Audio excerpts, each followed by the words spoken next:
doing? This is Curt again with Monster Transmissions. We're continuing on our segment of installing a torque converter on a transmission. We're working with a 4L60E transmission, and this is a DLLF or a B29 version converter. It's around a 1650 stall.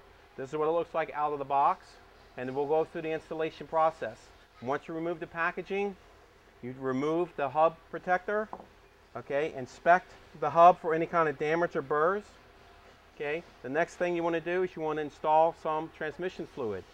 You can use the mineral oil or a full synthetic. We recommend Schaefer's fluid. That's the fluid we recommend. It's good with either any known synthetic, and it's compatible with mineral oil, and it withstands a much higher temperature than a factory fluid.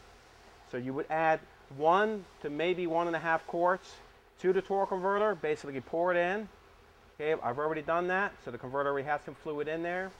And you'll notice the front of the transmission, you have the input shaft with the lockup ring. Make sure that ring is good and that you grease it. Put some grease on there.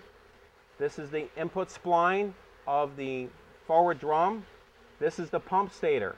This is the part of the transmission. If we ask you to count the splines on your pump or on the pump of your transmission, it's this spline we're referring to. Because this one's either 20, or this here is always either 27. This one here is the one that we asked you to count. It's 30 or 27. But all 460Es is 30 spline.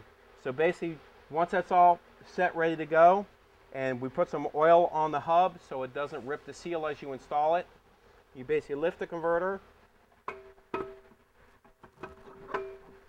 You feel it go into the first gear. That's actually the input shaft. That second clunk is the it's fitting over the pump stator. So now this converter is all the way installed. Another way to verify it's all the way installed, it should be about 1 inch or more inside the bell housing. The mounting hubs, where the converter bolts go, is inside the bell housing. If it's even with or sticking out, the converter is not installed all the way.